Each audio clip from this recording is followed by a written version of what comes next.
আছে যারা যাদের দেখে আপনি আশ্চর্য হবেন, হে রাসূল, আপনি যাদেরকে দেখে আপনি আশ্চর্য হবেন, অবাক হবেন। আসলে আল্লাহ তাআলা মানুষের বিভিন্ন রকম কোয়ালিটি এই পবিত্র কোরআন উল্লেখ করেছেন। পবিত্র কোরআনকে আল্লাহ তাআলা একটা কথা দ্বারা উল্লেখ করেছেন, সেটা আছে হাযা বাসাইরু মির রাব্বিকুম। এই কোরআন হচ্ছে আপনার রবের পক্ষ থেকে একটা চোখ। ওয়া হুদা ওয়া রাহমা, এই কোরআন হচ্ছে আপনার রবের পক্ষ থেকে হিদায়াত, পথ নিদর্শন, যেই পথে চললে মানুষ মুক্তি পাবে। ওয়া রাহমাতুন, এই কোরআন হচ্ছে আপনার রবের পক্ষ থেকে রহমত। তো কোরআনের অনেকগুলো পরিচয়ের ভিতরে একটা পরিচয় আছে, কোরআন আছে ফুরকান, সত্য মিথ্যা বাছাই করে দেয়। কোরআন আছে একটি চোখ, যার দৃষ্টি, যার সব সত্যকে স্পষ্ট করে দেয়। তো একটা লোক ভালো না খারাপ এটা বোঝার একটা উপায় একটা এখানে আল্লাহ তাআলা উল্লেখ করলেন। আল্লাহ তাআলা বলতেছেন ওয়ামিনান নাসি মান ইউজিবুকা কাওলুহু ফিল হায়াতিদ দুনিয়া, মানুষের ভিতরে এমন কিছু মানুষ আছে যাদের কথাগুলো শুনলে আপনি অবাক হবেন। তারা কথা এমনভাবে বলে যে কথার মাধ্যমে কি করে, ওয়াইশহিদুল্লাহ আলা মা ফি কলবিহি, আর ওই লোকগুলো তারা সাক্ষ্য দেয় তাদের অন্তরে কি আছে। তারা কথা এবং কর্মের মাধ্যমে মানুষের কাছে এমন একটা সাক্ষ্য, এমন একটা দলিল উপস্থাপন করে যে সে হচ্ছে খাঁটি মুমিন। তার কথার দ্বারা বোঝা যায় সে খুব খাঁটি মুমিন, কিন্তু বাস্তবে কি আল্লাহ বলছেন ওয়াহুয়া আলাদ্দুল খিসাম, কিন্তু বাস্তবে সে সাংঘাতিক ঝগড়াটে। এই জন্য আমরা যদি দেখি একজন মানুষ সে খুব কথায় কথায় কাঁদে দেয়, কথায় কথায় খুব ভালো কথা বলে, এমনভাবে কথা বলে, এমন খুব সুন্দর আচরণ, সুন্দরভাবে সে তার আচার আখলাক প্রকাশ পায় যে মনে হয় যেন সে খুব আল্লাহওয়ালা ব্যক্তি, কিন্তু সে ঝগড়াটে। তাহলে বোঝা যাবে যে এই লোকটার যে বাহ্যিক যে রূপ, এই রূপটা সম্পূর্ণটাই ভুয়া। আমার মনে আছে ছোটবেলায় আমাদের অঞ্চলে একজন ছিলেন যিনি মানুষটাকে খুব ফরেজগার মনে করতো, কারণ মোনাজাত ধরলে কান্দে কাটে অস্থির হয়ে যেত, আর তার কান্না দেখে মুসল্লিরাও কাঁদতো। কান্নার একটা বিষয় আছে, কান্না হচ্ছে এটা ব্লুটুথের মতো, ওয়াইফাইয়ের মতো, এটা ছড়ায়। একজন যদি কান্দে, কান্নার যেই হরমোন মানুষের থেকে নির্গত হয়, ওই হরমোনটা অটোমেটিকলি আশেপাশের মানুষের গায়ে ছড়ায় যায়। ছড়ায় গেলে তখন আশেপাশের মানুষেরও চোখে পানি চলে আসে। ওই লোকটা কি করতো, এরকম মোনাজাত ধরে মানুষের সামনে খুব কাঁদতো, আর মানুষজন তারে খুব বুজুর্গ মানুষ মনে করতো। কিন্তু ওই লোকই বাড়ি গেলে তার বউরে পিড়াই পিটাতো, বউর সাথে তার ঝগড়া লেগে থাকতো, এই পিড়াই পিড়াই শোনা যেত বউরে বাড়ি বেহুশ করে ফেলেছে। কিন্তু মানুষ ওই এলাকারই আর একজন মানুষকে আমি দেখেছি যিনি ভালো জায়গায় শিক্ষা গ্রহণ করেছেন, তার থেকে অনেক শিক্ষিত মানুষ, কিন্তু মোনাজাতের সে তেমন একটা কাঁদে টাদে না, মোনাজাত নর্মাল মোনাজাত করে।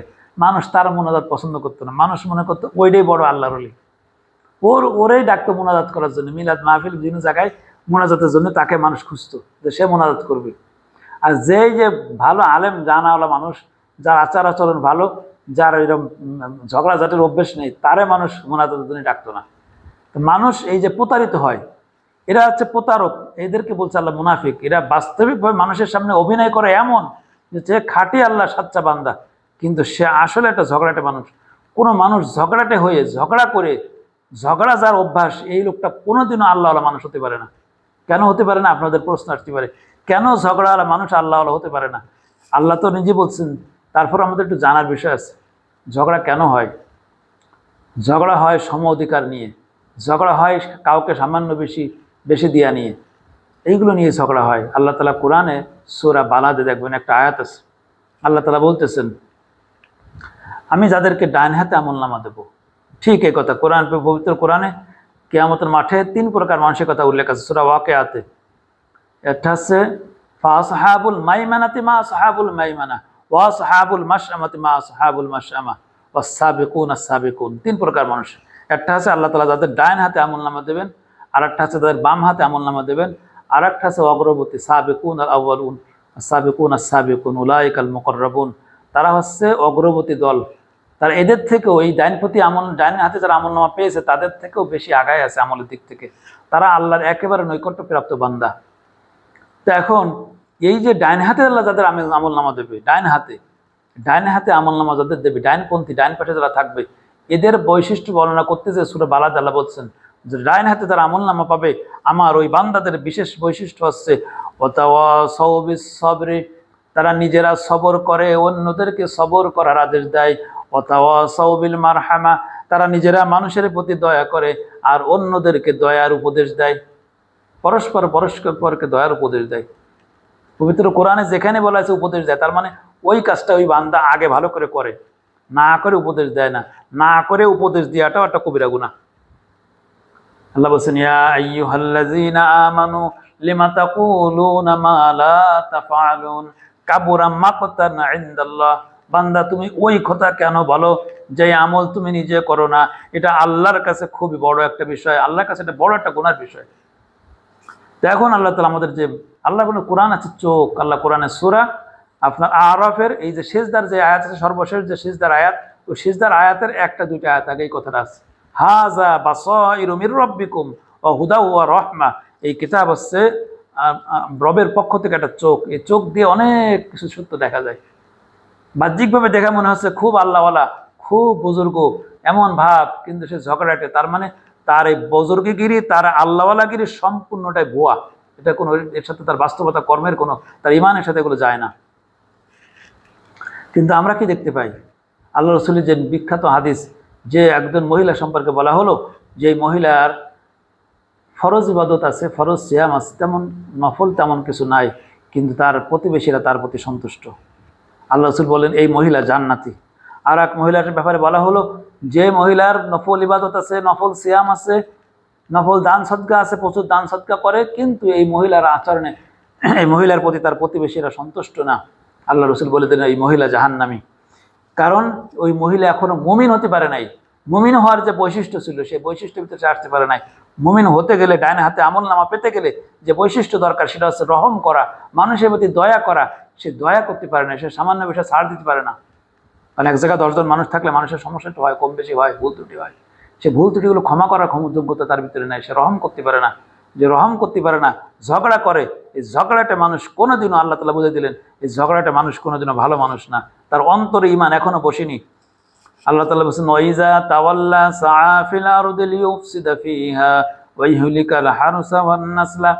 আর এই সমস্ত লোকদের যদি দায়িত্ব দেওয়া হয়, এই সমস্ত ঝগড়ার স্বভাবের মানুষ যারা, তাদেরকে যদি দায়িত্ব দেওয়া হয়, তাহলে তারা কি লিইউফসিদু ফিহা, তাহলে সে দায়িত্বের স্থলে, যেখানে দায়িত্ব দেওয়া হয় সেখানে সে ফেসাদ করে। ফেসাদ মানে কি? ন্যায় ইনসাফ করে না। যারা দায়িত্ব পাওয়ার পরে, যারা দায়িত্ব পায়নি, এই ঝগড়াটা বৈশিষ্ট্য যাদের আছে, তারা হয়তো কোনো দায়িত্ব পালন করে না। যদি দায়িত্ব পায় তাই দেখবেন তারা বেইনসাফ করে, তারা ন্যায় ইনসাফ করতে পারে না। আল্লাহ তো ওই কথা বলছেন, যারা এই স্বভাবের মানুষ, যাদের অন্তরে ঈমান বসে যায়নি, যাদের অন্তরে ঈমান বেসে যায়নি, যারা ঝগড়াটে মানুষ, ঝগড়াটে স্বভাবের লোক, এই লোকগুলো যখন কি করবে, কোনো দায়িত্ব তাদেরকে দেওয়া হবে, তখন সেখানে তারা ন্যায় ইনসাফ করতে পারবে না। ওই হুলিকাল হারসা ওয়ান নাসলা। আবার যাদের অন্তরে ঈমান বসে যায়নি, কিন্তু অনেকগুলো বর্ণনা ঘটনা আল্লাহ বলছেন, এর সবগুলো যে একসাথে থাকা লাগবে তা না, এর যে কোনো একটা যার ভিতরে আছে, তার অন্তরে ঈমান এখনো বসে যায়নি, তার অন্তরে বাহ্যিকভাবে সত্যই মনে হচ্ছে সে ঈমানদার, কিন্তু আসলে সে তার অন্তরে তার ঈমান একটা এখনো বসেনি, সে খাঁটি ঈমানদার হতে পারেনি। এই সমস্ত লোক দায়িত্ব পেরা কয় হুলিকাল হারসা ওয়ান নাসলা। তারা কি করে, আল্লাহর যে জীব বৈচিত্র্য আছে পৃথিবীতে, ক্ষেত খামার আছে, এগুলোকে ধ্বংস করে, এগুলোকে বিনা পরিচয় নষ্ট করে, এগুলোকে নষ্ট করে, এবং আল্লাহর যে পৃথিবীতে জীব বৈচিত্র্য আছে, জীব বৈচিত্র্য নষ্ট করে। তারা শিকার করার সময় এমনভাবে শিকার করে বংশ নির্বংশ হয়ে যায়। এখানে সে পৃথিবীতে আল্লাহর যে সৃষ্টিকে রক্ষা করে পৃথিবীকে চলতে হবে, সে রক্ষা করা, সৃষ্টিকে রক্ষা করার কোনো চেষ্টা সে করে না। সে শুধু তার নিজের স্বার্থটা দেখে। দেখেন যে এই স্বার্থপর মানুষ এখন নেই কিনা। এখনকার যুগে যারা জেলেরা মাছ ধরে, নদীতে যারা মাছ ধরে, দেখবেন এমন এমন জাল, এমন এমন পদ্ধতি তারা অবলম্বন করে, সব ছোট ছোট বাচ্চা পোনা মাছ সব নষ্ট হয়ে যায়, পুরো জীব বৈচিত্র্য ধ্বংস হয়ে যায়। যারা এই জীব বৈচিত্র্য ধ্বংস কাজ জড়িত আছে, এদের অন্তরে কোনো ঈমান বসে যায়নি। অন্তরে যদি ঈমান থাকতো তাহলে তারা এই কাজ করতে পারতো না। কি করে, এই চিংড়ির সময় নদীতে যখন চিংড়ি মাছ পড়ে, তখন যেখানে চিংড়ি মাছ পড়ে, মাছ জেলেরা বুঝতে পারে একজন জেলেরা আছে, তখন তারা কি করে, মুসলমান কিন্তু আমি দেখেছি, আমার কাছে জেলেরা শিকার গেছে, বলে যখন আমরা এখানে আলামত পাই যে এখানে চিংড়ি ঝাঁক আছে, তখন ওখানে বিষ ফেলাই দিই। বিষ ফেলাই দিলে পরে চিংড়ি মাছগুলো সব ওখানে মারা যায়।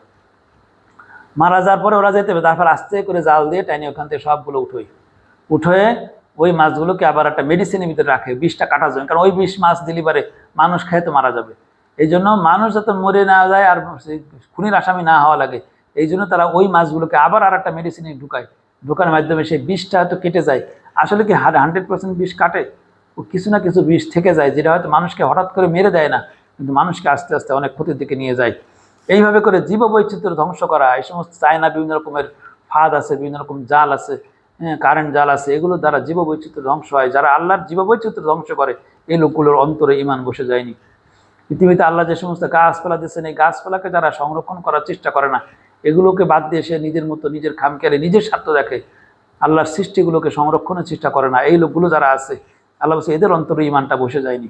বিনা কারণে গাছ একটা কেটে ফেলে দিল, প্রয়োজন নেই কিন্তু গাছ কেটে ফেলে দিল, দিয়ে একটা সুন্দর করে ওখানে বাড়ি বানাবে, ঘর বানাবে, প্রয়োজন ছিল না, তারপরে সেগুলো করবে। এই যে এই সমস্ত কাজ আল্লাহ তাআলা বলতেছেন আল্লাহু লা ইউহিব্বুল ফাসাদ, আল্লাহ তাআলা ফাসাদকারীকে ভালোবাসেন না। ফাসাদকারীদের প্রথম বৈশিষ্ট্য তারা ন্যায় ইনসাফ করে না। যারা পৃথিবীতে ন্যায় ইনসাফ করেন আল্লাহ তাআলা তাদেরকে ভালোবাসেন না। যারা ন্যায় ইনসাফ করেন তাদের ঈমানের কাছেও তারা নাই।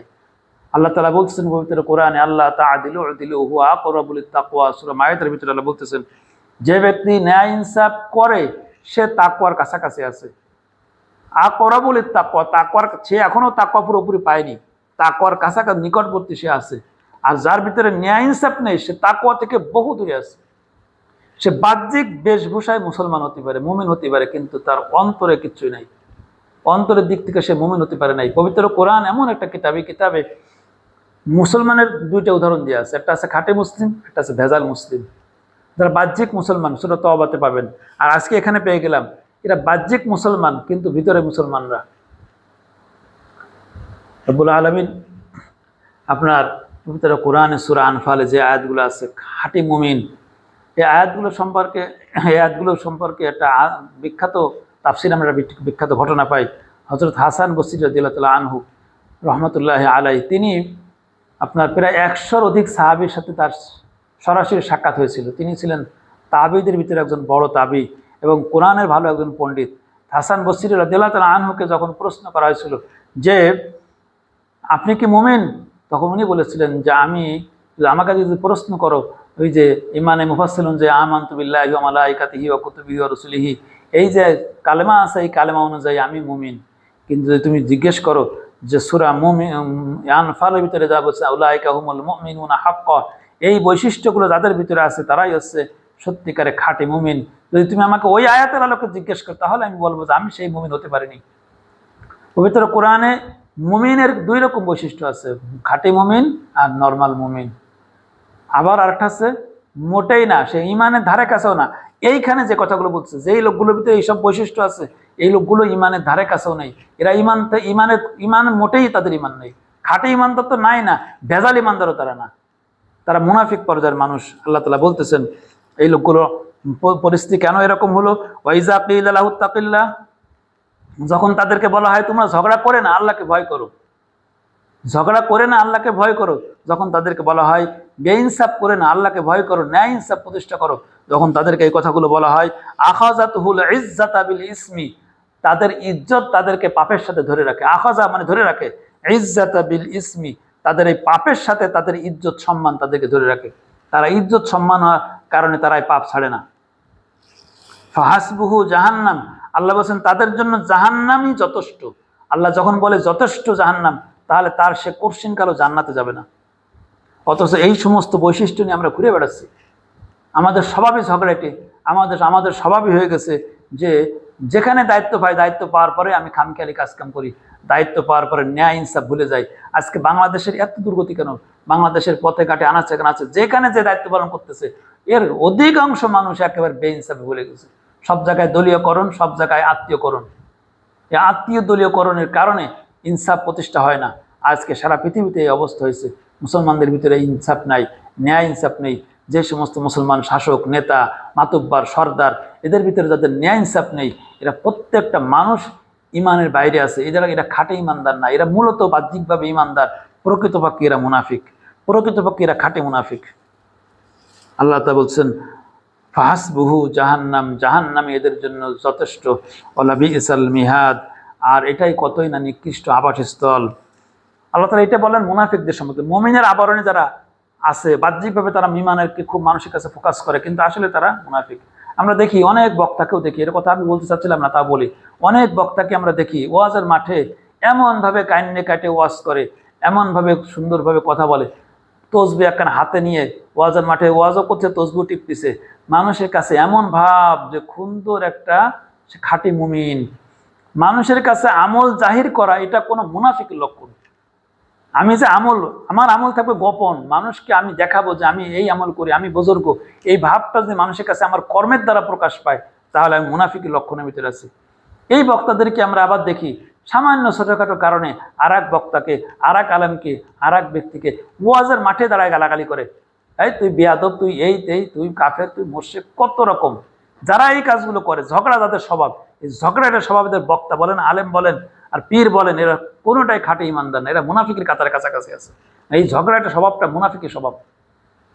আমরা অনেক পীর সাহেবদের দেখি, অত্যন্ত আফসোসের বিষয়, অনেক পীরদেরকে দেখি জালালি মিজাজ।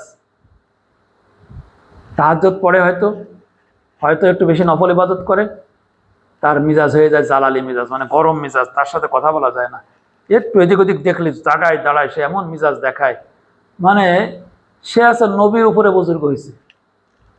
যেখানে আল্লাহ রসুলের জীবনীতে পাওয়া যায় না যে মানুষকে ধমক দিয়া, সেই রসুলের উম্মত হয়ে, সেই রসুলের অনুসারী দাবি করার পরেও তিনি জালালি মিজাজ দেখায়, তিনি বড় পীর হয়ে গেছে। এরকম অনেক পীরের ঘটনা জানি, আমার জানা মতে এরকম দুই একজনের ঘটনা আমি জানি, যারা বাহ্যিকভাবে সমাজের মানুষের কাছে একেবারে খুব বুজুর্গ মানুষ, যেখানে ওয়াজ করবে কবরের তলের ওয়াজ করে, মানুষ কাইন্দে যার যার হয়ে যায়, কিন্তু ওই ওয়াজ করার সময় সুদ ঘুষ নিয়ে কোনো কথা বলে না। মানুষের কাছে এমনভাবে উপস্থাপন করেছে, মানুষ দাওয়াতও ঠিক মতো দেয়, টাকাও ইনকাম ভালো করতেছে, কিন্তু এই ধরনের ব্যক্তি যারা আছেন, যারা মানুষের সামনে খুব নিজেকে খুব ভালোভাবে উপস্থাপন করেন, নিজে যেন কত বড় আল্লাহর ওলি, এইভাবে কিনা রকম সাইডে তার কর্ম দ্বারা তিনি উপস্থাপন করেন, তার কথার দ্বারা তিনি উপস্থাপন করেন, এই লোকগুলো যদি এই ঝগড়াটা স্বভাবের হয়, তাহলে বুঝতে হবে যে এই মিজাজ খারাপ হয়, এই সমস্ত মানুষগুলোর ভিতরে সত্যিকারে ঈমান নেই, এদের ভিতরে অন্তরের ভিতরে আছে মুনাফিকি। কারণ মুনাফিকরাও কিন্তু কাতারে প্রথমে দাঁড়াতো, অনেক মুনাফিক ছিল কাতারে প্রথমে দাঁড়াতো। কাতারে প্রথমে দাঁড়ালি আর ভালো ইবাদত বুজুর্গ নামাজ পড়লে সত্যিকারে ইমানদার হওয়া যায় না। সত্যিকারে ইমানদার হওয়ার জন্য লাগবে কোয়ালিটি। গতকালকেও বলতেছিলাম, বাংলাদেশের মুসলমানরা যেটা হয়েছে সেটা সেই, তারা ফজিলতের মুসলিম হয়েছে। এই দোয়া পড়ে ওই দোয়া পড়ে জান্নাতের দরজা খুলে গেছে, ওই দোয়া পড়লে জাহান্নামের দরজা বন্ধ হয়ে গেছে, ওই নিয়ে সন্তুষ্ট হয়ে বসে আছে। কিন্তু যে কর্ম ছাড়া জান্নাতে যাওয়া যায় না, যে কর্ম হলে পারে মানুষ জাহান্নামে যাবে, সেই কর্ম থেকে সে বিরত নেই। যারা এই কর্মগুলো করে যাচ্ছে তাদের পরকাল কি হয়ে যাবে, এই দোয়া কালাম তাদেরকে বাঁচাইতে পারবে না। কর্ম লাগবে আগে, সম্মানিত হাজিরিন। এরপর আল্লাহ তাআলা এই কথাগুলো বলার পর আল্লাহ বলছেন আবার, আমার বান্দাদের ভিতরে এমন কিছু মানুষ আছে, নাফসাহু বিতিগা মারদাতিল্লাহ, সেই বান্দাগুলো তার নফসকে আল্লাহর জন্য বিক্রি করে দিয়েছে, আল্লাহর সন্তুষ্টির জন্য তার নিজেকে বিক্রি করে দিয়েছে। আল্লাহু রাউফুম বিল ইবাদ, আল্লাহ তার এই প্রকার বান্দাদের প্রতি অত্যন্ত মেহেরবান, শুধু মেহেরবান না, অত্যাধিক মেহেরবান। আল্লাহ তাআলা আমরা বলি না যে বায়াত জিনিসটা কি, আল্লাহ তাআলা বলছেন ইন্নাল্লাহা আশতারা মিনাল মুমিনিনা আনফুসাহুম ওয়া আমওয়ালাহুম বিআন্না লাহুমুল জান্নাহ, নিশ্চয় আল্লাহ যারা মুমিন, সত্যিকারে যারা খাঁটি মুমিন হয়ে গেছে, রব্বুল আলামিন তাদের জান এবং মাল দুটোই আল্লাহ কিনে নেছে। আল্লাহ তাআলা এমনি কিনিনি, আল্লাহ একটা বিনিময় দিয়ে কিনে নেছে, সেই বিনিময়টাই হচ্ছে জান্নাত। সত্যিকার মুমিন যারা, তাদের জান মাল আল্লাহ নিয়ে নেছে, আর সেই জান মালটা নিয়ে নেছে কিসের বিনিময়? জান্নাতের বিনিময়। এই যে আয়াতটা অমিনান নাসি মান ইয়াশরি নাফসাহু বিতিগা মারদাতিল্লাহ, যে আল্লাহ তাআলার জন্য এমন মানুষও আছে তারা আল্লাহর জন্য জানটা দিয়ে দিয়েছে, তারা এমন অবস্থায় আছে, তারা জানের কোনো পরোয়া করে না, তারা আল্লাহর জন্য জীবন দেওয়ার জন্য সর্বদা প্রস্তুত হয়ে আছে, আর সুযোগ পেলেই আল্লাহর জন্য জীবন দিয়ে দেবে। এই প্রকার মানুষের আল্লাহ বলছে এইর উপর মানুষ পৃথিবীতে আছে। একদিকে এরকম মুনাফিক মার্কা মানুষ আছে, আর একদিকে এরকম আমার সন্তুষ্টির জন্য জীবন দিয়ে দেবে এইরকম মানুষও আছে। এবং এইরকম মানুষের কথাগুলো বলতে যে আল্লাহ তাআলা পবিত্র কোরআনে যে ফেরেশতারা যে কথাটা ছিল লিউফসিদু ফিহা, ফেরেশতারা বলেছিল কি আল্লাহ আপনি মানুষ সৃষ্টি করবেন, এরা তো দুনিয়াতে যায় এই দাঙ্গা হাঙ্গামা করবে। ফেরেশতাদের এটা বলার কারণ ছিল এই যে ফেরেশতারা তো জানতো যে জিনের আগে সৃষ্টি ছিল তো মানুষের আগে, জিনেরা পৃথিবীতে দাঙ্গা হাঙ্গামা করে বেড়াইছে। কিন্তু ফেরেশতারা যেটা জানতো না সেটা হচ্ছে এই মানুষের ভিতরে এমন একদল মানুষ থাকবে যে মানুষগুলো আল্লাহর জন্য নির্যাতন কষ্ট সব সহ্য করবে, যে মানুষগুলো আল্লাহর জন্য জীবন দিয়ে দেবে। এই মানুষগুলোর কথা ফেরেশতারা জানতো না। এই মানুষগুলো যারা সত্যিকার হতে পারবে, ওই মানুষগুলোর জন্য আল্লাহ তাআলা পৃথিবীতে মানুষ সৃষ্টি করেছেন। আর ওই মানুষগুলোর অন্তর্ভুক্ত আমাদের হওয়া দরকার। আল্লাহ বলতেছেন যে যারা এইরকম হয়েছে আল্লাহ তাআলা তাদের প্রতি অত্যন্ত দয়াশীল। এবং পবিত্র কোরআনের সূরা নিসাতে আল্লাহ বলছেন লা ইয়াস্তাবিল কাঈদুনা মিনাল মুমিনিনা গায়রু লিদ-দাররি ওয়াল মুজাহিদুনা ফি সাবিলিল্লাহি বিআমওয়ালিহিম ওয়া আনফুসিহিম ফাদ্দালাল্লাহুল মুজাহিদিনা আলাল কাঈদিনা দারাজা। দুনিয়ার ভিতরে আল্লাহ বলেন দুই প্রকার মানুষ, এক দুই ইমানদারদের ভিতরে যারা দুই দল, এক দল যারা আল্লাহর জন্য জিহাদ করার জন্য রেডি আছে, আল্লাহর জন্য আল্লাহর প্রতি যারা জিহাদ করে, আল্লাহর দ্বীন বিজয়ের জন্য কাজ করে, আল্লাহর দ্বীন সমাজে প্রতিষ্ঠার জন্য কাজ করে, মানুষের ভিতরে যারা এরকম আছে এবং চূড়ান্তভাবে তারা যুদ্ধ করে, এই লোকগুলো আর যারা বসে আছে উভয় সমান না। আল্লাহ বলেন ফাদ্দালাল্লাহুল মুজাহিদিনা আলাল কাঈদিনা দারাজা, যারা বসে আছে তাদের উপরে আমি মুজাহিদদের মর্যাদা অনেক বাড়াই দিছি, অনেক বাড়াই দিছি। এজন্য আমাদের দৃষ্টিতে আল্লাহ তাআলা এইটা বোঝাচ্ছেন, আমরা যে বেশভূষা দেখে মনে করি এই লোকটা অনেক খাঁটি ইমানদার, আল্লাহ বলতেছেন আমার কাছে দামি হচ্ছে সেইগুলো যেগুলোর কলবে ঈমান আছে, অন্তরে ঈমান আছে, যেগুলো আমার জন্য জীবন দেওয়ার জন্য তৈরি। যার কারণে আমরা তো এবার দেখেছি যে 24-এর বিপ্লব এই সময় ছাত্র আন্দোলনের সময় এমন ছাত্রকে আমরা দেখতেছি এখন, যাদের ইতিহাস, যাদের চিঠিগুলো তাদের বাবা মা বলতেছে আমার ছেলেটা রোজা রেখে মিছিলে আসছিল, সে চাইছিল যেন আল্লাহ তাআলা তাকে এই স্বৈরাচার পতনের জন্য আল্লাহ তাআলা তার জীবনটাকে কবুল করে, সে রোজা রেখে আসছিল, আন্দোলনে আসছিল। এই যে বিষয়গুলো আল্লাহ তাআলা বলছেন এই প্রকার মানুষ যারা আমার জন্য পৃথিবীতে ন্যায় ইনসাফ প্রতিষ্ঠার জন্য যারা জীবন দেয়, সেই প্রকার যারা আমার সন্তোষের জন্য যারা জীবন দেয় তাদের প্রতি আমি অত্যাধিক মেহেরবান দয়ালু। এরপরে আল্লাহ একটা আয়াত আসছে, এই আয়াতটা অনেক লোকেই ভালো বুঝতে পারেন না। আল্লাহ বলছেন ইয়া আইয়ুহাল্লাযীনা আমানু দুখুলু ফিস সিলমি কাফা, হে ঈমানদার লোকেরা তোমরা ইসলামের ভিতরে পরিপূর্ণরূপে প্রবেশ করো। এই আয়াতটা মূলত ইহুদিদের ভিতরে বড় আলেম আব্দুল্লাহ ইবনে সালাম উনি সহ বেশ অনেক ইহুদি ইসলাম গ্রহণ করেছিলেন।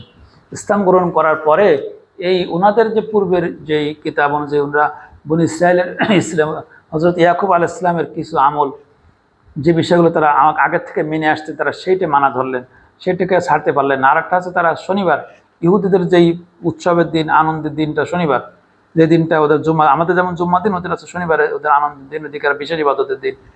তো ওই দিনটাকে ওনারা বিশেষ ইবাদত করতেন, শনিবারে বিশেষ ইবাদত করতেন। এবং ইয়াকুব আলাইহিস সালাম যেহেতু উটের গোশত এবং দুধ খেতেন না, ওনারাও উটের গোশত এবং দুধ খাওয়াটাকে অপছন্দ করতেন। যদিও ইয়াকুব আলাইহিস সালাম উটের গোশত এবং দুধ খেতেন একটা বিশেষ কারণে, সে কারণটা ছিল এই উটের গোশত খেতেন না, সেটা হচ্ছে এই যে উনি যখন বেনিয়ামিন ইসুফ আলাইহিস সালামকে নিয়ে মানে পুরো ওনার গোত্রকে নিয়ে যখন উনি ওনার বাবার ওখানে ইসহাক আলাইহিস সালামের বাড়িতে ওনার নিজ মামা বাড়ি থাকতেন, মামার বাড়িতে যখন বাবার বাড়িতে আসতেছিলেন দীর্ঘ পথযাত্রায়, তিনি আল্লাহর কাছে মান্নাত করেছিলেন যে আল্লাহ আমি যদি আমার সন্তানাদি সকলকে নিয়ে নিরাপদে আমি যদি আমার বাবার বাড়ি ইসহাক আলাইহিস সালামের যে উনি মারা গেছিলেন তখন আমার বাবার বাড়িতে আমি যেতে পারি, তাহলে আল্লাহ আমি ওখানে পৌঁছার পরে আমি আমার একটা সন্তান কোরবানি করব। আল্লাহর কাছে দোয়া করেছিলেন, দোয়া করে রওনা দিয়েছিলেন। এখন উনি যে দোয়া করেছেন আল্লাহ তাআলা কোনো মানুষের কোরবানি নেননি, একটা মানুষের এরকম কোরবানি নেননি, উনি কোরবানির ওয়াদা করে ফেলছিলেন, উনি মনের থেকে করেছেন, আল্লাহ তাআলা কবুল করেছেন হয়তো, কিন্তু আল্লাহ চাননি তার কোনো সন্তানকে কোরবানি দেওয়া হোক।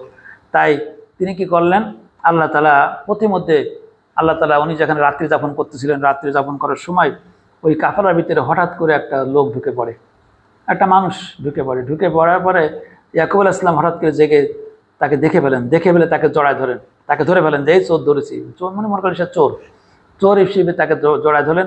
এবং উনিও ইয়াকুব আলাইহিস সালাম দুইজন ধস্তাধস্তি করছে, উনি ফেরেশতা ইনি মানুষ, দুইজনের নবীর গায়েও শক্তি আছে, ফেরেশতার গায়েও শক্তি আছে, আল্লাহর দেওয়া শক্তি, বিশেষ শক্তি নবীদের গায়ে থাকে, ফেরেশতাদের তো আছেই।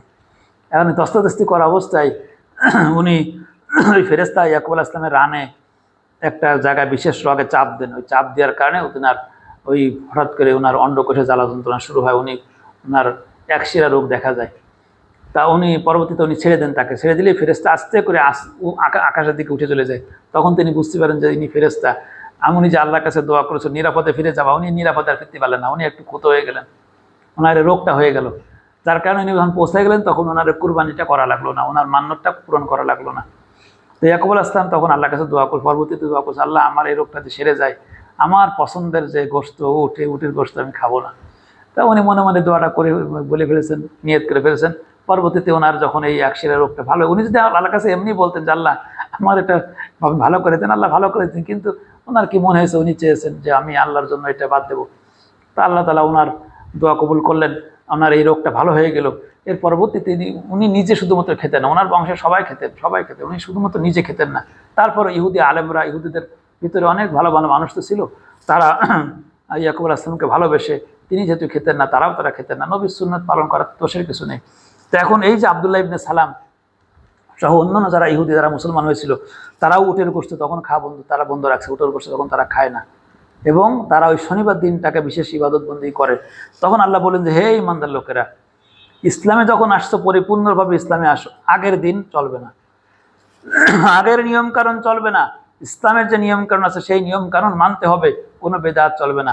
এখন দেখেন তো এই যে আল্লাহ তাআলা কথাটা কাদের বললেন, যদিও একটা ঘটনায় তাদেরকে বলা হয়েছে, কিন্তু পুরো জাতিকে বলছে, আমাদেরকে আল্লাহ বলছেন যে বান্দা, যখন তুমি ইসলামে ঢুকে গেছো তখন তোমার পুরো জীবন ইসলামের আইনে চলবে, ইসলামের নিয়মে চলবে, তুমি নিজে কোনো নিয়ম বানাবা। দেখেন উনি কিন্তু আরেকটা নবীর সুন্নত আমল করেছে, কিন্তু এই আমলটা আল্লাহ পছন্দ করেন নাই। তুমি নিজের মতো চলবা না, এই ইসলামের যে বিধান আছে সেই বিধান মেনে চলতে হবে। আজকে দেখেন আমরা কিন্তু বিভিন্ন জায়গায় বিভিন্ন রকম ইবাদত বন্দেগী আমরা বানাই ফেলেছি, কিন্তু এই ইবাদত বন্দেগী যে করা যাবে না, আল্লাহ রসুল করে না, সাহাবারা করে নাই, ইসলামে কোথাও এই ইবাদত বন্দেগীর কোনো বর্ণনা উল্লেখ নেই, তারপর আমরা সেটা করতেছি। আল্লাহ তাআলা আমাদেরকে এই কথাগুলো বলছেন, এই ইমানদার লোকেরা তোমরা পরিপূর্ণরূপে ইসলামে ভিতরে ঢুকে পড়ো। সামান্যতম বিদআত মানে কি, সামান্যতম ভুল ত্রুটি করা যাবে না, এগুলো ছোটোখাটো ভুল ত্রুটি, এই ছোটোখাটো ভুল ত্রুটি করা যাবে না, বিদআত করা যাবে না, ইবাদতের ভিতরে কোনো কিছু যোগ করা যাবে না। ওয়ালা তাত্তাবিউ খুতুওয়াতিশ শাইতান, এই বিতাড়িত শয়তানের অনুসরণ করা যাবে না। শয়তানের এই কাজগুলো করা মানে শয়তান অনুসরণ করা। এই যে আমরা মিলাদ দুরূদ শরীফ পড়া আল্লাহর আদেশ, দুরূদ শরীফ পড়াতে কোনো দোষের নেই, কিন্তু দুরূদ শরীফ পড়ার ভিতরে হঠাৎ করে নিয়ম করে ফেলাই দিলাম, হঠাৎ করে দাঁড়ায় যেতে হবে, এই যে নিয়ম বানালাম, এই নিয়মটা ইসলামে নাই। ইসলামে যে নিয়ম নাই ইবাদতের, সেই নিয়ম যদি কেউ বানায়, আল্লাহ বলছে এই সমস্ত নিয়ম কেন ছেড়ে দাও, তোমাকে পরিপূর্ণ ইসলাম পালন করতে হবে। এরপর আল্লাহ বলতেছেন ইন্নাহু লাকুম আদুউম মুবিন, শয়তান তোমাদেরকে চায় যে তোমরা ইসলাম থেকে একটু করে বেরিয়ে যাও, কিন্তু আল্লাহ বলছেন যে এই শয়তান তোমাদের প্রকাশ্য শত্রু, এ তোমাদেরকে নতুন নতুন সিস্টেমে বের করতে যাবে, কিন্তু তোমরা বের হবে না, তোমরা ইসলামে পরিপূর্ণভাবে থেকে যাবে। এরপর আল্লাহ বলতেছেন ফাইন সালালতুম মিন বাদি মা জাআতকুমুল বায়িনাত, যে ব্যক্তির পদস্খলন হয়েছে, যার পদস্খলন হয়েছে, মিন বাদি মা জাআতকুমুল বায়িনাত, সুস্পষ্ট নিদর্শন আসার পরে, এই যে ইহুদিদের ওই সমস্ত আলেমদের সৌন্য যারা আছেন তাদেরকে বলছেন, এই সুস্পষ্ট নিদর্শন আসার পরেও যারা পদস্খলন হয়েছে, যারা এর থেকে দূরে সরে গেছে, ফালামু আন্নাল্লাহা আজিজুন হাকিম, তোমরা জেনে রাখো নিশ্চয় আল্লাহ পরাক্রমশালী এবং তিনি মহাবিজ্ঞ কৌশলী। এরপর আল্লাহ বলছেন হাল ইয়ানজুরুনা ইল্লা আইয়াতিয়াহুমুল্লাহু ফি যুলালিম মিনাল গামাম ওয়াল মালাইকাতু ওয়া কুদিয়াল আমর, তারা কি অপেক্ষা করতেছে, হাল ইয়ানজুরুনা ইল্লা আইয়াতিয়াহুমুল্লাহ, যেদিনকেরা সেই দিন ছাড়া অন্য কোনো দিনের অপেক্ষাকে তারা করতেছে, মূলত তারা সেই দিনের অপেক্ষা করতেছে যেই দিন কি হবে, ইল্লা আইয়াতিয়াহুমুল্লাহু ফি যুলালিম মিনাল গামামি ওয়াল মালাইকাতু ওয়া কুদিয়াল আমরু, যেদিনকারা মেঘের ভিতর দিয়ে আল্লাহ তাআলা এবং ফেরেশতারা অবতীর্ণ করবেন, ওয়া কুদিয়াল আমরু, এবং তিনি সেখানে মানুষের ভিতরে ফয়সালা করে দেবেন, মীমাংসা করে দেবেন, ওয়া ইলাল্লাহি তুরজাউল উমুর, এবং তোমাদের সমস্ত বিষয়গুলো, সমস্ত কর্মগুলো তখন আল্লাহর কাছে হাজির করা হবে, আল্লাহর দিকে ফিরে যাবে। এইখানে আল্লাহ তাআলা পবিত্র কোরআন অন্য জায়গায় আছে, সেটা কিয়ামতের দিনে একটা ঘটনা আছে। আল্লাহ তাআলা সূরা ফুরকানে আছে, ইয়াউমা তাশাক্কাকুস সামাউ বিল গামামি ওয়া নুজ্জিলাল মালাইকাতু তানজিলা, সেই দিনকার এমন হবে, ইয়াউমা তাশাক্কাকুস সামাউ বিল গামামি, সেদিনকার আকাশগুলো ফেটে যাবে, বিল গামামি ওয়া নুজ্জিলাল মালাইকাতু, আর মেঘের ভিতর দিয়ে ফেরেশতারা জমিনে আসবে। এদিনকার আল্লাহ তাআলা সূরা ফজরে আবার উল্লেখ করেছে, ওয়া জাআ রাব্বুকা ওয়াল মালাকু সাফফান সাফফা, সেদিনকার কিয়ামতের মাঠে আপনার রব এবং ফেরেশতারা আসবে, এবং ফেরেশতারা সাফফান সাফফা, সারিবদ্ধভাবে কাতারবদ্ধভাবে তারা দাঁড়াবে। তাহলে কিয়ামতের দিন মূলত তাফসীরে এটা আসছে, সেটা হচ্ছে যে প্রথম আকাশ ফেটে যাবে, আকাশ ফেটে যাওয়ার শব্দ হবে, মানুষজন উপর দিকে তাকাবে, এরপর দেখবে পৃথিবীতে অনেক ফেরেশতা, অসংখ্য ফেরেশতা, তারা এই মেঘের ভিতর দিয়ে আস্তে করে জমিনে নামবে। জমিনে নামার পরে মানুষেরা প্রশ্ন করে, আপনার কতজন ফেরেশতা আসছেন, আপনাদের সাথে কি আল্লাহ আসছেন? তখন ফেরেশতারা বলবেন যে আমরা আসছি, এই মাঠে যতজন মানুষ আছে ততজন ফেরেশতা আমরা একসাথে নামেছি, আর আমাদের সাথে আল্লাহ আসেননি। এর কিছু পরে আবার আর একদল ফেরেশতা আসবেন, ওই ফেরেশতাদের জিজ্ঞেস করবে আপনারা কতজন আসছেন এবং আপনাদের সাথে কি আল্লাহ আসছেন? তখন ফেরেশতা বলবে যে আমরা আসছি এই মাঠে যত মানুষ আছে তার দ্বিগুণ।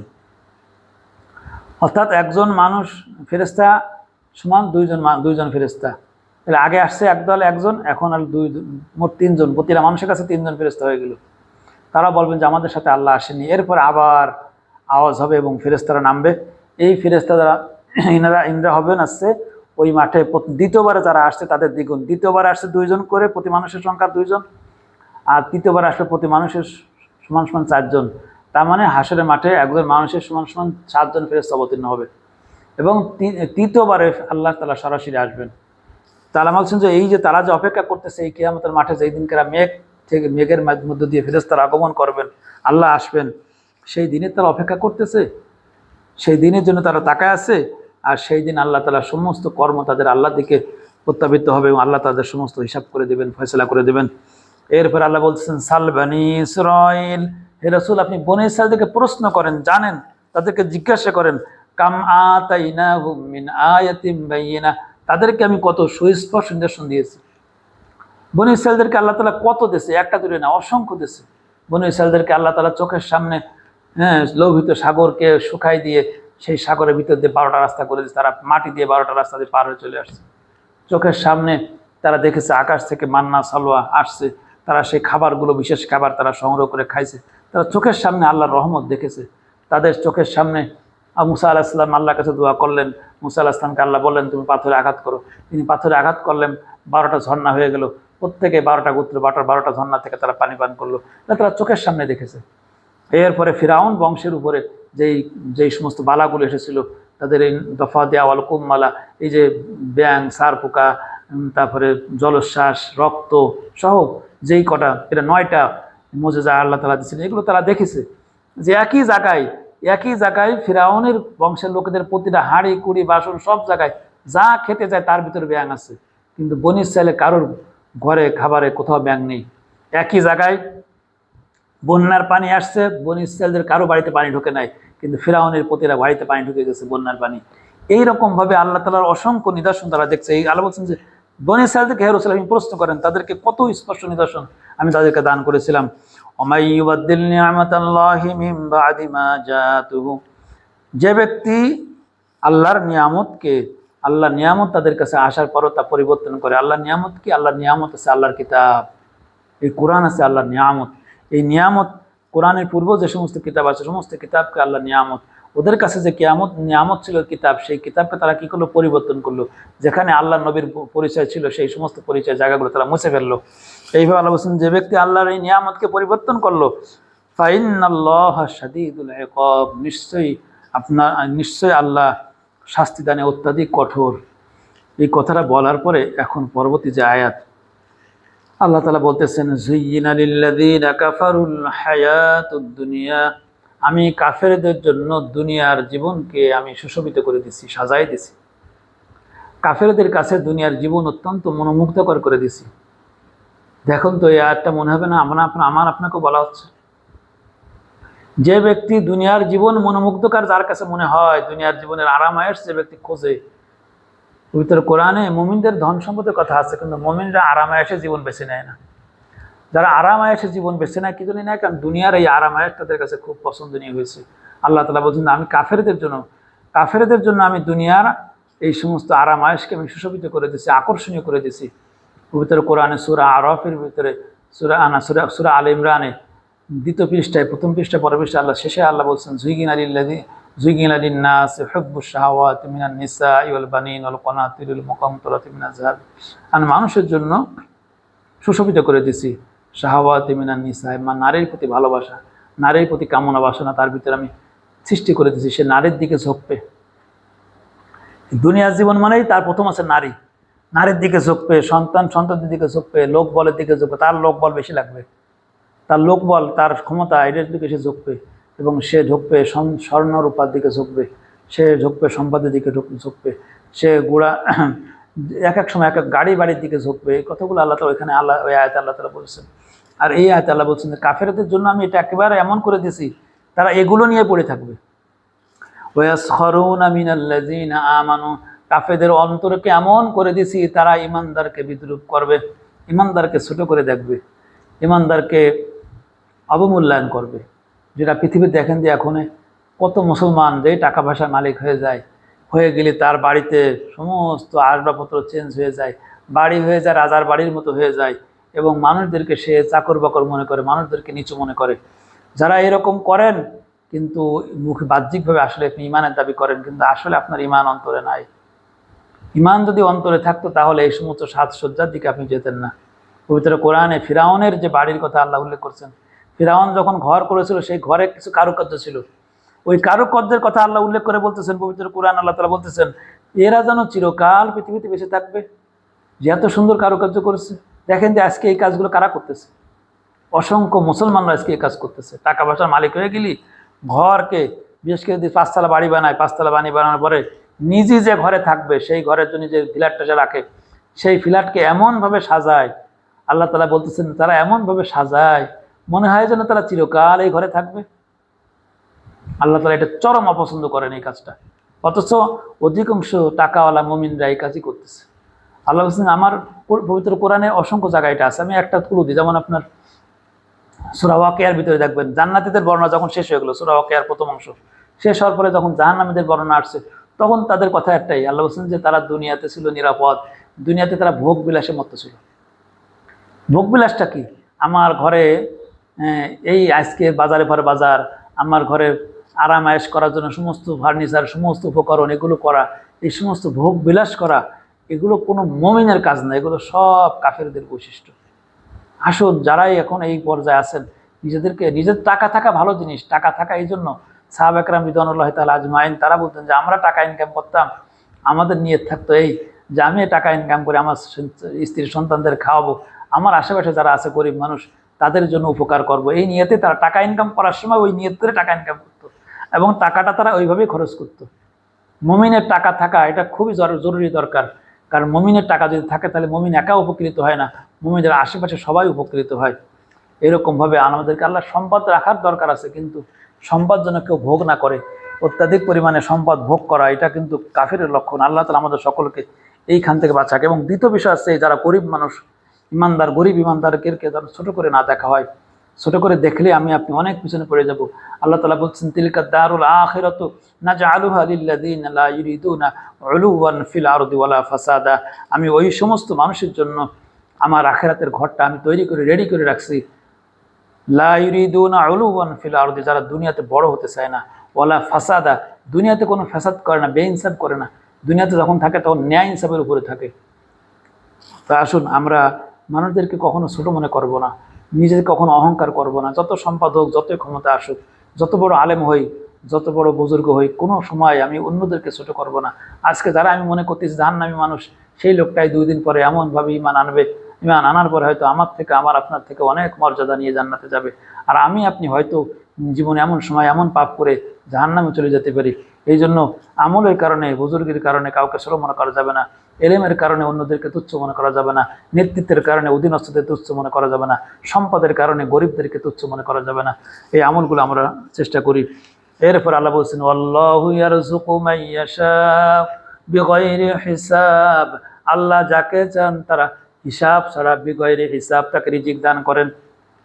কারণ এইখানে আল্লাহ তাআলা দুনিয়াতে যাকে রিজিক দেবেন এটা আল্লাহর ইচ্ছা। আল্লাহ কাফের মুশরিক যারা, তাদেরকে আল্লাহ পরকালে শাস্তি দেবেন, এই লোকগুলোকে দুনিয়াতে আল্লাহ তাআলা রিজিক দিয়ে দেয়। তাদের যে ভালো কাজ আছে, এই ভালো কাজের বিনিময়টা আল্লাহ তাআলা দিয়ে তাদেরকে হিসাব ছাড়া রিজিক দিয়ে দেয়, দিয়ে তাদের হায়াত বাড়ায় দেয়, তাদের সম্পদ বাড়ায় দেয়, তাদের সম্মান বাড়ায় দেয়, বাড়ায় দিয়ে তাদেরকে দুনিয়াতে যা পাওনা সব দিয়ে দেয়, আখিরাতে এদেরকে বিনা হিসেবে আল্লাহ জাহান্নাম দেবে।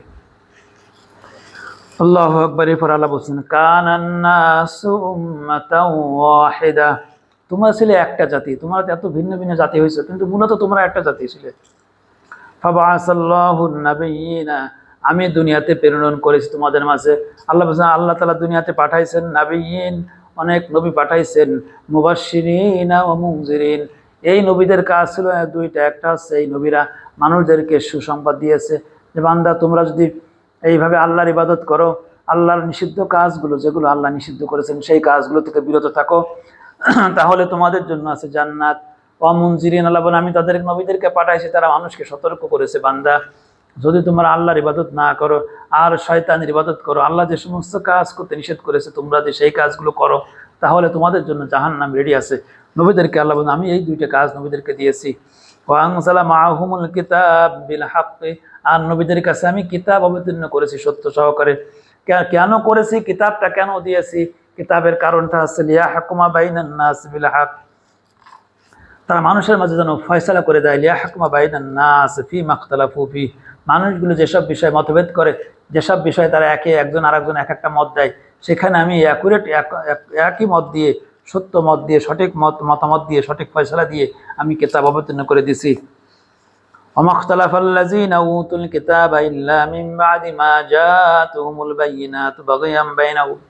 এই আয়াত আল্লাহ তাআলা আলেমদের একটা বৈশিষ্ট্য বর্ণনা করছেন। আল্লাহ বলছেন, ওই সমস্ত আলেমরা তারা যে মতভেদ করে, মতভেদ মূলত তারা একটা কারণে করে, সেটা কি? বাগয়াম বাইনাহুম, বিদ্রোহের কারণে করে, তাদের নিজের বড়ত্বের কারণে, বড়াইয়ের কারণে করে। ফাহাদাল্লাহুল্লাযীনা আমানু, কিন্তু আল্লাহ বলেন, আমি তাদেরকে হিদায়াত দিয়ে রাখি যারা সত্যিকার ঈমানদার, তারা এই সমস্ত মতভেদ থেকে দূরে থাকে, তাদেরকে আমি এখান থেকে রক্ষা করি। ইলা সিরাতিম মুস্তাকিম ফাহাদাল্লাহুল্লাযীনা আমানু লিমা ইখতালাফু ফীহি মিনাল হাক্কি বিইজনিহি, আল্লাহর অনুগ্রহে তারা এই সমস্ত যে ইখতিলাফের বিষয়ে থাকে, তখন তারা সেই অবস্থা তারা হকের উপরে থাকে, তারা সঠিক পথে থাকে।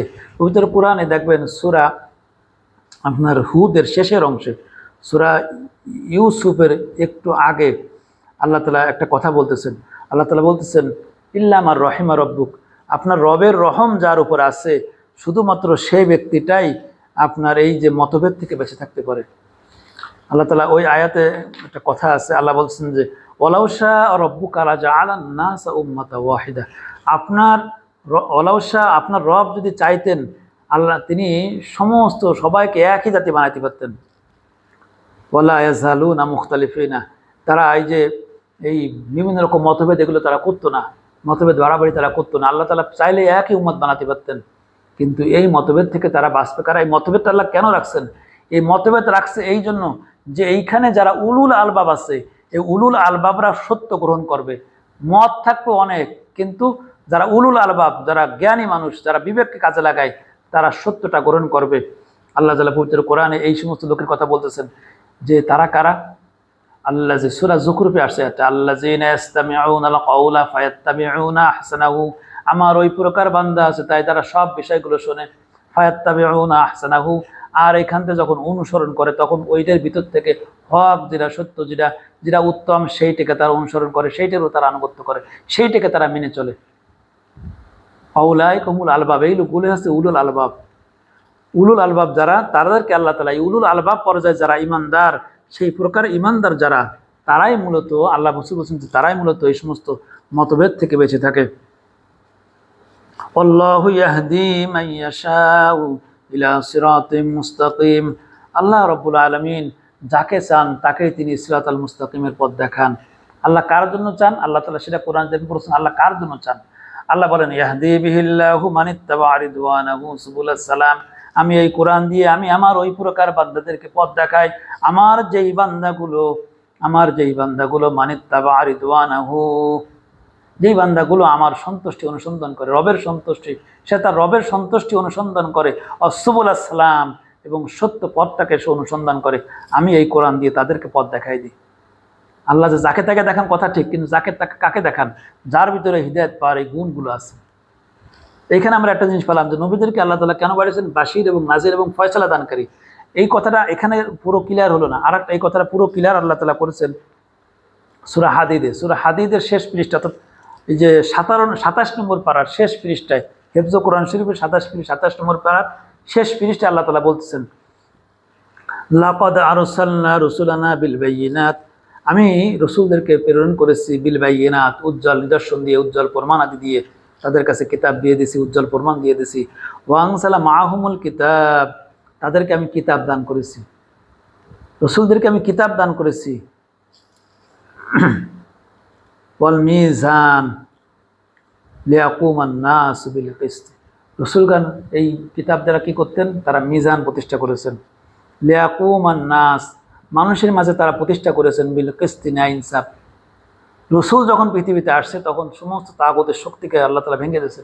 ভেঙে দিয়ে রসুলগণের যতগুলো কাজ কোরআনে আছে দেখবেন যে রসুলগণ মানুষকে পরিশুদ্ধ করে, মানুষের অন্তরকে পরিশুদ্ধ করে, মানুষের ভিতরে রোগ দূর করে, মানুষের ভিতরে অন্তরে যে গুনাহ কালিমা থাকে কালিমাগুলো দূর করে অন্তরকে পবিত্র করে দেয়। রসুলগণ মানুষকে হিকমা শিক্ষা দেয়। রসুলগণ মানুষের ভিতরে বিবাদ ও মানুষের রকম মীমাংসা করে দেয়। রসুলগণ কি করে? ন্যায় ইনসাফ প্রতিষ্ঠা করে। মিজান, কোরআনের সুস্পষ্ট আয়াত সূরা হাদীদে আসছে, আর ২৭ নম্বর পারার শেষ পৃষ্ঠার যে আয়াত, মিজান লিয়াকুমান নাস বিল হক, মানুষের মাঝে মিজান স্থাপন করেন, ন্যায় ইনসাফ স্থাপন করেন, মানুষের মাঝে সত্য প্রতিষ্ঠা করেন। লিয়াকুম মানে প্রতিষ্ঠা করেন, বিল কিস্তি ন্যায় ইনসাফ। তাহলে রসুলগণের যে প্রতিষ্ঠা, রসুলগণের যে মূলত যেই উদ্দেশ্যে রসুলগণ আসছে সেই উদ্দেশ্যে যারা কাজ করে তারাই মূলত সত্যিকার অর্থে সত্যিকারের রসুলের নায়েবে। যারা এই রসুলের এই কাজগুলো যারা করতেছেন তারাই সত্যিকারের রসুলের ওয়ারিস, তারাই সত্যিকারের কিতাবের ওয়ারিস। এই কথাগুলো বলার পর আল্লাহ তাআলা বলতেছেন যে একটা বিষয়, সেটা হচ্ছে এই যে আল্লাহ তাআলা পৃথিবীতে এই যে ইমানদার মানুষ, এই ইমানদার মানুষের ভিতরে মূলত সব মানুষের ভিতরে মূলত মৌলিকভাবে এই ইমানদারদের ক্যাটাগরি 4টা। নবী, তার নবী রসুলদের পরে ক্যাটাগরি সিদ্দিক, তারপরে ক্যাটাগরি সোহাদা, তারপরে ক্যাটাগরি সলেহীন। যেন আমাদের বারবার ভাবতে হবে যে আমি কি সলেহীনদের কমপক্ষে আছি, আমি কি সলেহীন বান্দা। যদি আমি আপনি বারবার এটা ভাবতে না পারি এবং এইটার জায়গায় আমি আছি কিনা, এইটা যদি আমি না থাকি তাহলে আমি মূলত জান্নাতি মানুষ হতে পারিনি। আল্লাহ তাআলা অতীতের মানুষের যারা সিদ্দিক মানুষ যারা হবেন, এই অন্য আয়াতে আসছে সিদ্দিক মানুষদেরকে আল্লাহ যেসব পরীক্ষা করেন, আল্লাহ তাআলা এখন সেই পরীক্ষার কথা বলছেন। আল্লাহ বলতেছেন, আম হাসিবতুম আন তাদখুলুল জান্নাতা, মানুষেরা কি ধারণা করেছে যে তাদেরকে জান্নাতে প্রবেশ করানো হবে, তারা জান্নাতে প্রবেশ করবে। ওয়ালাম্মা ইয়াতিকুম, অথচ তাদের কাছে আসেনি মাসালুল্লাযীনা খালাউ মিন ক্বাবলিকুম, তাদের পূর্বে যারা ঈমানের দাবি করেছিল তাদের মতো করে তাদের কাছে এখনো কিছু আসেনি, বিপদ আসেনি। এই পরীক্ষাগুলো আল্লাহ কেন করেন? এই পরীক্ষাগুলো আল্লাহ কেন করেন সেটা আপনার এই আমরা বিগত কয়েকটা পর্বের আগে তাফসীরে আমরা বলে আসছি যে আল্লাহ তাআলা দেখতে চান যে ঈমানের দাবিতে কোন ব্যক্তি সত্যবাদী, কোন ব্যক্তি মিথ্যাবাদী। এইটা দেখার জন্য আল্লাহ কী করেন? আল্লাহ বলছেন যে অতীতের লোকেদেরকে আমি পরীক্ষা করেছি। কীরকম পরীক্ষা করেছি অতীতের লোকেদের? মাসাতুহুমুল বাসাউ ওয়াদ-দাররাউ ওয়া যুলজিলু, তাদেরকে স্পর্শ করেছে অর্থ কষ্ট, অভাব অনটন, বিভিন্ন রকম বিপদ আপদ তাদেরকে স্পর্শ করেছে। শুধু তাই নাই, ওয়া যুলজিলু, তাদের জিলজাল মানে ভূমিকম্প স্পর্শ করেছে। এখানে আরেকটা অর্থ আছে, তাদেরকে এই যে এইগুলো বিপদ আপদ এগুলো ভূমিকম্পের মতো তাদের কাছে আসছে, একটার পর একটা আসছে। কম্পন যখন হয় তো ভূমি যখন কাঁপে তখন একটার পর একটা কাঁপে না? তো এটা অর্থ হতে পারে, তাদেরকে ভূমিকম্প দিয়েও আল্লাহ পরীক্ষা করতে পারে। আর একটা অর্থ হচ্ছে এই যে বিপদ মুসিবতগুলো, এই বিপদ মুসিবতগুলো তাদের কাছে একটার পর একটা আসতে থাকছে। বিপদ মুসিবতগুলো তাদের কাছে একটার পর একটা আসতে থাকছে।